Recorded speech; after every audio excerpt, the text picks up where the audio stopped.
Sekali seumur hidup jadilah.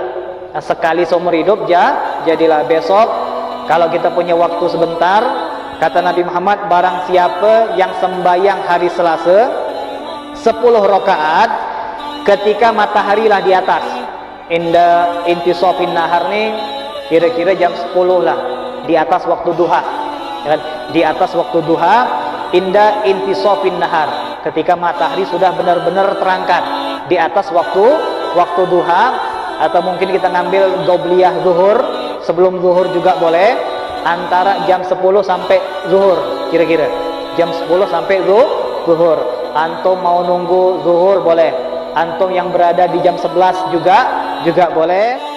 Tiap-tiap rakaat baca Al-Fatihah kayak biasa, tiap-tiap rakaat baca Al-Fatihah, wa ayatul kursi marrah, baca ayat kursi, Al-Fatihah, ayat kursi, wa qul huwallahu ahad salasa marrat, dan baca kulhu 3 kali. Ayat kursi, ya kan, kulhu 3 kali, gampang kan? Fatihah, ayat kursi, kulhu 3 kali tiap-tiap rakaat. Rakaat pertama macam itulah, rakaat kedua macam itulah. Nak 2 rakaat salam boleh, nak 4 rakaat salam boleh. Fatihah, ayat kursi, kulhu 3 kali.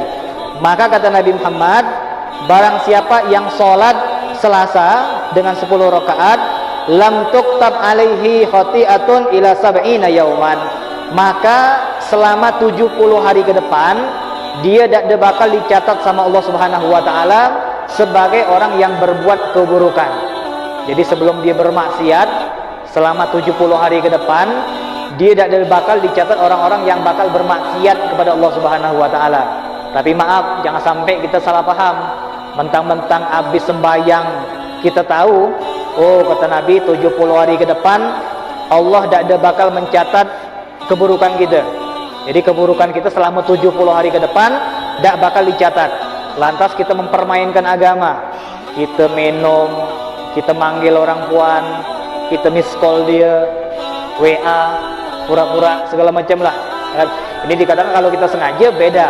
Tapi kalau seandainya kita lah berusaha, ujung-ujung agak keceplos juga, maka itu termasuk di luar kemampuan kita, dan insya Allah bakal mendapatkan ampunan dari Allah Subhanahu wa taala.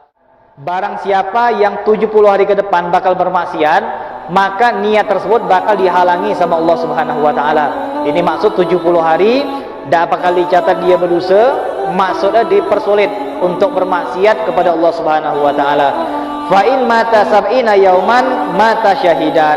Dan kalau seandainya kata Nabi Muhammad selama 70 hari ke depan ada dia mati, misal contoh besok antum mempraktekkan sembahyang nih, misal besok antum mempraktekkan sembahyang nih 10 rakaat dari mulai Selasa besok sampai 70 hari ke depan, kira-kira 2 bulan lebih lah. Selama 2 bulan lebih, kalau antum mati, kalau antum meninggal dunia, maka kata Nabi Muhammad dicatat sebagai orang yang mati syahid. Nak di mana aja lah, nak mati di laut, nak mati tenggelam, nak mati terbakar, nak mati ditombor mobil, nak mati ditempa batang nangka, atau mungkin dimakan hewan buas. Di mata kita hancur, tapi di mata Allah orang-orang yang mati syahid ini selama 70 hari ke depan. Kapan dia mati, di mana aja, nak di mentok, nak di laut, nak di rumah sakit, nak dalam keadaan sakit, kecelakaan, alhasil dalam 70 hari tersebut Allah catat menjadi orang-orang yang mati syahid. Wa ghufira lahu dzunubu sab'ina sanah, dan diampunkan lagi bagi dia dosa 70 tahun. Kalau dia mati, maka diampunkan bagi dia dosa selama 70 tahun. Kira-kira lebay apa bedak nih? Ah benar bedak nih. Nanti ustaz nipu. Mana ada pahala macam tu? Dan ini yang ngomong adalah Imam Ghazali.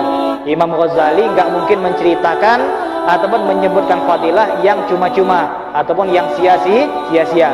Pasti ini bakal benar. Yang jadi pertanyaan, kira-kira kita ini bisa tak pedak sembahyang? Dan kira-kira kita ini bisa pedak sembahyang? Kita ini cuma bisa kayak ada benar hadis tuh, terlalu lebay.